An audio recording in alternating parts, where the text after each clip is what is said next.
দর্শক, channel 24-এর Facebook পেজে স্বাগত জানাচ্ছি। আমি পাবনা থেকে শাহিন রহমান।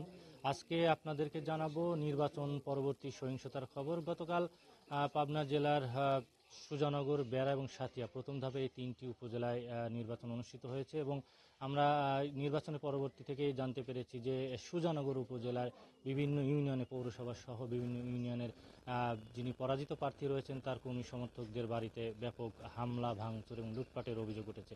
আমরা এসেছি আজকে সেই ঘটনাটি তুলে ধরবার জন্য। আমরা এই মুহূর্তে দাঁড়িয়ে রয়েছি সুজানগর উপজেলার সাগরকান্দি ইউনিয়নের একটি গ্রামে এবং আমরা একটু দেখাবো দর্শকদের যে এখানে যে ভাঙচুরের যে ঘটনাটি ঘটেছে। এখানে পুকুরনিয়া যে গ্রামটি রয়েছে সেখানকার গ্রামের যিনি পরাজিত প্রার্থী শাহিনুজ্জামান শাহিনের একজন সমর্থক ফরিদ মোল্লা, তার বাড়িতে গতকাল সন্ধ্যার পরে থেকেই এই বাড়িতে হামলা এবং ভাঙচুরের ঘটনা ঘটেছে এবং ব্যাপক লুটপাটও করা হয়েছে বলে যিনি ক্ষতিগ্রস্ত ফরিদ মোল্লা তিনি আমাদেরকে বিষয়টি জানিয়েছেন।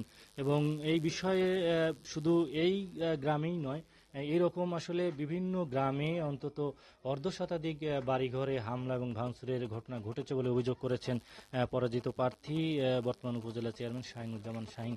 এবং তিনি তার সেই ক্ষতিগ্রস্ত নেতা কর্মীদের বাড়িগুলো তিনি পরিদর্শন করেছেন, তাদেরকে সান্ত্বনা দিয়েছেন। এবং আরেকটি বিষয় হচ্ছে যে এই ঘটনার পর থেকেই কিন্তু এলাকাগুলোতে একটা সাধারণ মানুষের মধ্যে আতঙ্ক বিরাজ করছে, বিশেষ করে যিনি নির্বাচনে পরাজিত হয়েছেন শাহিনুজ্জামান শাহিন, তার কর্মী সমর্থকদের মধ্যেই আতঙ্কটি আসলে বেশি কাজ করছে।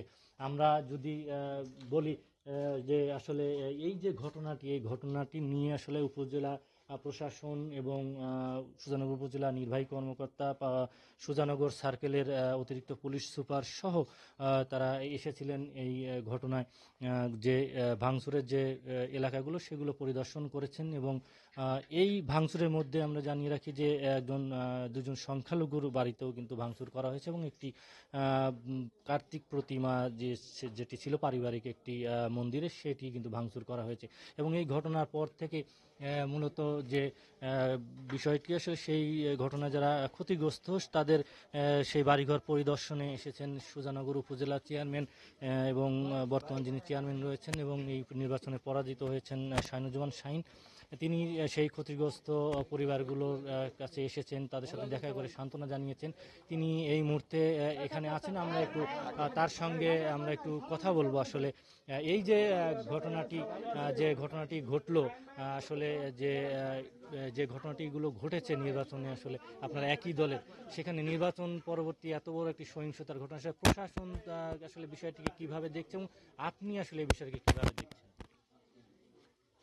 ধন্যবাদ। প্রশাসনকে আমি অবগত করেছি, প্রশাসন আমাকে আশ্বস্ত করেছে সকল প্রকার আইনি সহায়তা দেবার, এবং আশা করি প্রশাসন তাদের জায়গা থেকে সঠিক পদক্ষেপটি নেবেন। ইতিমধ্যে প্রশাসন এই সকল বাড়িঘর পরিদর্শন করেছে, তারা স্বচক্ষে দেখেছে।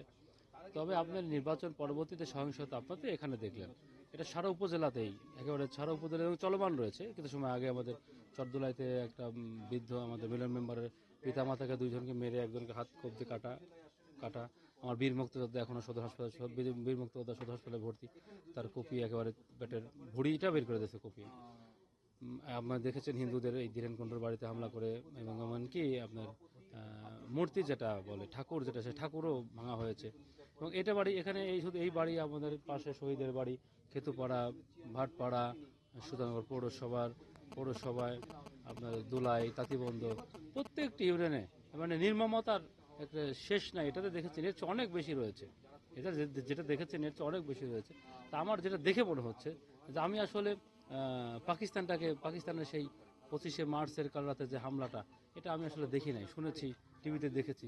তা আমার এটা মনে হয়েছে যে আব্দুল ওহাব চেয়ারম্যান হওয়ার পরে এই ঠিক পাকিস্তান যেভাবে হামলা করেছিল গভীর রাতে, ঠিক চেয়ারম্যান হওয়ার পর থেকেই সারা এই সুজানগরে এভাবে হামলা করা হচ্ছে, এবং এই হামলাটি অব্যাহত রয়েছে, প্রত্যেকটি ইউনিয়নে অব্যাহত রয়েছে। আমার নেতাকর্মী যারা যারা আমাকে সমর্থন করেছে, যারা আমাকে ভোট দিয়েছে, যারা এজেন্ট ছিল, এই বাড়ির মালিক যিনি ফরিদ মোল্লা, এর অপরাধ ছিল এই আমার নির্বাচনের প্রধান এজেন্ট ছিল।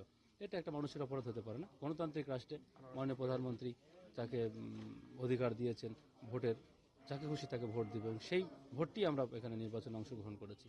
সেই কারণে ফরিদ আমার পক্ষে ছিল। ফরিদের বাড়িতে হামলা, শহীদের বাড়িতে হামলা, আপনার চাকরকান্দি চর অঞ্চলে শ্রীপুর হুগলাডাঙ্গি আপনি গিয়ে দেখেন বিভৎসতার শেষ নেই। একজন মানুষের দোকানে ছিল কয়েক লক্ষ টাকার মালামাল লুট করা হয়েছে, তার বাড়িঘর ভাঙচুর করা হয়েছে, বাজারে অনেকের দোকানে হামলা, অনেক দোকান বন্ধ করা হয়েছে, আমাদের মুক্তিযোদ্ধার ছেলেদের দোকান বন্ধ করা হয়েছে।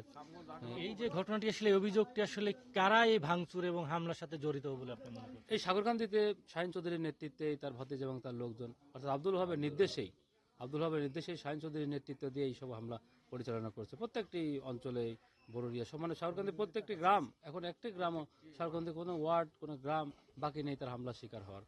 প্রত্যেকটি অঞ্চলে, এবং যিনি চেয়ারম্যান নির্বাচিত হয়েছেন, নবনির্বাচিত চেয়ারম্যান, তার নেতৃত্বে তার নির্দেশেই সারা সুজানগরে এই ধরনের হামলার শিকার হচ্ছে, তাণ্ডবের শিকার হচ্ছে আমরা। ধন্যবাদ জনাব শাহিনুজ্জামান শাহিন। শুনছিলেন দর্শক যে এই যে নির্বাচন পরবর্তী যে সহিংসতা, সেই সহিংসতা কিন্তু গোটা উপজেলায় ছড়িয়ে পড়েছে এবং তিনি পরাজিত হয়েছেন। তিনি আশা করেছিলেন যে এরপরে হয়তো পরিস্থিতি শান্ত স্বাভাবিক থাকবে, সেই প্রত্যাশাটিতে তার ছিল, কিন্তু সেখানে তার নেতাকর্মীদের উপর এবং তার বাড়িঘরের উপরে যেভাবে হামলা ভাঙচুর করেছে সেটি তিনি আসলে নিন্দা জানিয়েছেন এবং প্রশাসনের কাছেও তিনি দাবি জানিয়েছেন যেন এই ঘটনার সুষ্ঠু তদন্ত করে এবং দোষীদের যেন শাস্তির আইনের আওতায় নিয়ে আসা হয়। তো এই ছিল পাবনা সুজানগর থেকে নির্বাচন পরবর্তী সহিংসতার সর্বশেষ খবর।